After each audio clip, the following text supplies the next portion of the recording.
Friends, आज हम बात करेंगे सुजलोन एनर्जी के बारे में। और जैसा कि आप लोग देख पाए दोस्तों कि लास्ट ट्रेडिंग सेशन में दैट मींस मंडे के दिन सुजलोन एनर्जी में हमें एक हल्की फुल्की तेजी बनते हुए दिखाई दी थी। क्योंकि अगर आप यहाँ पर देखोगे दोस्तों, मंडे का जो लो हुआ करता था 8 रुपए 5 पैसे का, उसके बाद से अगर इसका मंडे का हाई को देखोगे तो 8 रुपए 45 पैसे का इसने हाई बनाया। दैट मींस मंडे का जो ट्रेडिंग सेशन में सुजलोन एनर्जी में करीब करीब हमें 5% की एक तेजी बनते हुए दिखाई दी है। उसके बाद ग्रेजुअली इसमें हमें प्रॉफिट बुकिंग होते हुए दिखाई दी, फिर जाके ये स्टॉक 8 रुपए 20 पैसे में क्लोजिंग होता हुआ दिखाई दिया है। तो देखा है तो सुजलोन एनर्जी में थोड़ा सा हमें मंडे के दिन अच्छा परफॉर्म करता हुआ दिखाई दिया है। मंडे का दिन सुजलोन एनर्जी हमें एक छोटी सी तेजी बनते हुए दिखाई दी है, लेकिन ये तेजी हमें सस्टेन करता हुआ नहीं दिखाई दिया। अल्टीमेटली डे एंड में सुजलोन एनर्जी 8 रुपए 20 पैसे के लेवल में क्लोज होता हुआ दिखाई दे। दैट मीन्स बैक टू उसी लेवल में आ गया जिस लेवल पर सुजलोन एनर्जी पिछले 2-3 दिन पहले से हमें ट्रेड करता हुआ दिखाई दे रहा था। अब ये जो मंडे के दिन सुजलोन एनर्जी में जो ये जो हमें हल्की फुल्की तेजी बनते हुए दिखाई दी है, इसका रीजन हम सभी को अच्छी तरीके से पता है। इसका रीजन क्या है? इसका रीजन यही है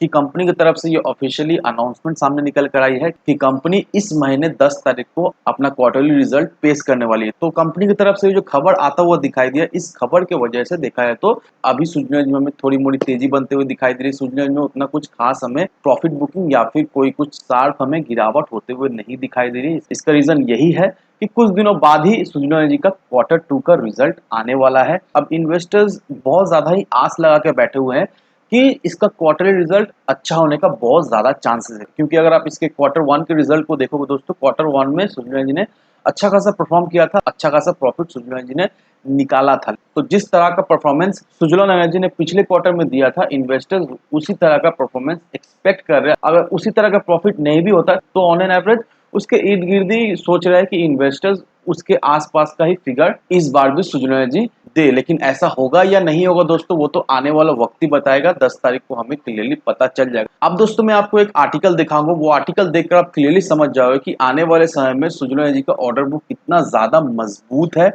किस तरह का सुजलोन एनर्जी को ऑर्डर हमें आने वाले समय में मिलता हुआ दिखाई दे सकता है। क्योंकि अगर आप इस आर्टिकल को देखोगे, यहाँ पर देखो दोस्तों, वेदांता ग्रुप 1000 मेगावाट का विंड और सोलर हाइब्रिड प्रोजेक्ट कर्नाटका में सेटअप करने वाली है। और ये जो 1000 megawatt wind solar hybrid project जो सेटअप हो रहा है, ये प्रोजेक्ट सेटअप होने के बाद सिमेल्टर्स के द्वारा राजस्थान, छत्तीसगढ़, उड़ीसा, ये तीनों स्टेट में भेज दिया जाएगा इंटर स्टेट ट्रांसमिशन नेटवर्क के थ्रू। अब वेदांता ग्रुप का ये कहना है कि आने वाले 5 सालों में ये प्रोजेक्ट पूरी तरीके से कंप्लीट होने वाली है। और इस प्रोजेक्ट में देखा है तो वो लोग close to 50,000 crore rupees invest करने वाले हैं रिन्यूएबल एनर्जी जनरेशन में। और देखा है तो कर्नाटका से सबसे बड़ा इन्वेस्टमेंट आने वाला है इस प्रोजेक्ट के लिए। अब दोस्तों आपके मन में ये सवाल है कि ये वेदांता ग्रुप का आर्टिकल मैं आपको इस वीडियो में क्यों दिखा रहा हूँ। अब दोस्तों उसे क्लियर करने के लिए मैं आपको सुजलोन एनर्जी के ऑफिशियल वेबसाइट पर ले जाता हूं। और अगर आप सुजलोन एनर्जी के ऑफिशियल वेबसाइट पर जाओगे तो यहाँ पर देखो दोस्तों, तो यहाँ पर आप क्या देख पा रहे हो? यहाँ पर आप यही देख पा रहे हो कि सुजलोन एनर्जी के साथ ऑलरेडी वेदांता ग्रुप एक प्रोजेक्ट के ऊपर ऑलरेडी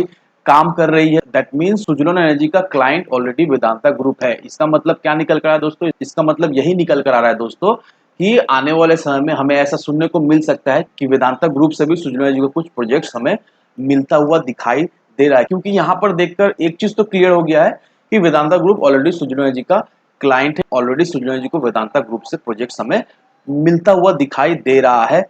और भी एक चीज है दोस्तों कि अगर आप रिकॉल करोगे, रिसेंटली सुजलोन एनर्जी को अच्छा खासा प्रोजेक्ट्स हमें डिफरेंट डिफरेंट कंपनी से मिलता हुआ दिखाई दे रहा है। अदानी ग्रुप को देख लो, ग्रीनको को देख लो, सेनकॉर्प को देख लो, या फिर आदित्य ग्रुप को देख लो। ये सारे बड़े बड़े कंपनी से सुजलोन एनर्जी को हमें प्रोजेक्ट्स अच्छा खासा मिलता हुआ दिखाई दे रहा है। और जिस तरह से सुजलोन एनर्जी के फाइनेंशियल में एक अच्छी खासी सुधार होते हुए दिखाई दे रही है, और कंपनी के मैनेजमेंट ने जिस तरह से स्टेप लेना शुरू किया है कि कंपनी को वो लोग अब डेट फ्री बनाने का पूरी तरीके से कोशिश करेंगे, और ये कोशिश देखा है तो हमें कुछ हद तक सक्सेस भी होता हुआ दिखाई दे रहा है।